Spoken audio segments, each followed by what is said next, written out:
a lot about, you know, dealerships owning their processes and owning their, you know, results at their store.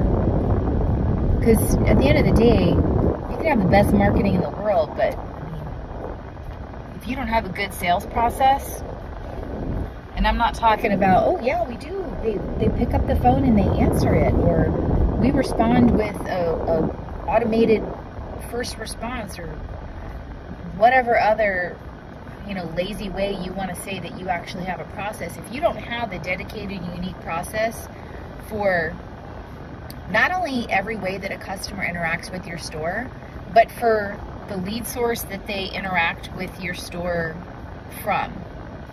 So I'll explain in a minute.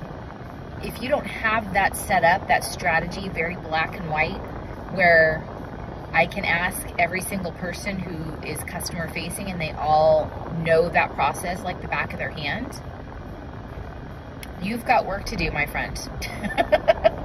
That's just plain and simple. So what I mean by that is a used vehicle shopper has different motivations than the new vehicle shopper. And then if you get a lead from a third-party source, Edmunds.com, Auto Trader, you know, and anything that's a third-party site, something that you had to pay them to get that lead, you have to respond to that very differently than someone who comes from your website, than someone who calls the store, than someone who walks in the front door. You can't respond to them all the same. I know that seems obvious to some people, but you'd be surprised what I hear and what I find on dealer calls that's absolutely not the case. So how should you respond? I mean, I could do a whole seminar on this, but responding to a customer who calls into the store, you can do a couple of different things. And I'm not by any means suggesting that everything that I'm saying is gospel and will be applicable at every single store universally, because there are unique patterns and unique shopping behaviors for different geographies. So for example, the person who calls into the store looking to see if you have that particular used vehicle in Texas, that used truck, is going to have a different buying motivator than someone who calls in for a brand new BMW at a store in Maryland. Correct? So the way you structure your conversation has to accordingly be relevant to that particular shopper. Someone who's shopping for a BMW, price is not necessarily the largest concern. Typically people who are buying Highline cars, they're ordering that car.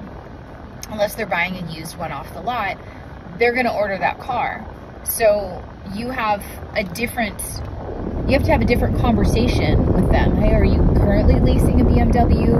Are you looking to replace that? What's your timeline for replacement? Is that, you know, 8 weeks from now, you know, where are you at in your lease end, on your current lease, and when is your lease end? As opposed to someone who's shopping, you know, for a new Nissan, let's say. And that's someone who might not necessarily be sold entirely on Nissan, but saw a good interest rate, or a good payment, or a good rebate, or something like that, or the mileage per gallon that you get with a Nissan, and clicked accordingly. So what are the buying motivators for your particular models? What are the buying motivators for your largest competitor? Now, I'm not suggesting you need to know every single model and every single specification on every single model out there existing in the world. But what I am saying is, you as the car subject matter expert, the car salesperson, the sales manager, the general sales manager, the general manager, you need to have some kind of awareness and knowledge of what your biggest competitors are, where they beat you, where you beat them, and you need to be able to speak to that unique customer in your specific area. How you handle leads in New Mexico is not how you handle leads in Hawaii, and vice versa. It's the timeline is different, the motivation is different. And the people that work there, the people who are the customer facing, they understand that. So it really behooves you to lean into your salespeople and saying, all right, let's test a few word tracks and let's see what actually gets that customer to respond and engage the most via phone. That's one. The same thing applies to internet. They have the same, same issues, same different motivations for different models, different geographies. And you have to find the word track that works for you. So you start off by addressing, if they're looking for a specific vehicle, whether or not you have the vehicle. Now, I know a lot of old school managers like to say everything is in stock, or we can get it, or it's available, or whatever the word track you are. So what I'm going to tell you right now is probably not going to be a popular opinion, but I'm going to tell you why you should say it. If you don't have it sitting on the lot, like if you don't have it at all, and you know you're not going to get it, like Versas right now, small compact cars are like unicorns on a lot of dealer lots right now. They're struggling to find them. Should you say, hey, it's available? Or should you say, I don't know when we're going to get some? I'm going to challenge you with the third option. Hey, you know what? That unique model is not available, but I do have several other models available in not only my used inventory, but my CPO inventory that not only meet that price point, but also meet the gap miles per gallon needs that that car qualifies for. May I ask you, which one is more important to you, the price or the miles per gallon, or would you say both? Now you're asking engaging questions to try to have a conversation with this person as opposed to fighting it with, nope, it's not here, and then hanging up. You can still turn, I don't have the car, into a conversation with the customer by finding out what's most important to them. When you have a customer from, maybe a chat that you have on your website contact you, your whole goal for the chat is to get them on the phone. Your whole goal for the phone is to get them in the door. So one of two things needs to happen when you have them on the phone is you need to get an appointment to get them to come into the store, or an appointment to call them back. And if you make those your two goals, your word tracks, how you craft it that's unique for your model, your brand, and your geography will come naturally, because you have to seek out, you're not going to sell a car on the phone. Not likely that you'll sell a car on the phone unless you're dealing in exotic pre-owned, selling internationally or something like that. But more often than not, John Q. Public that buys, the average number of vehicles per year isn't going to buy on the phone. They want to come and kick the tires. So make the goal of your chat, of your phone call, to get them in the front door.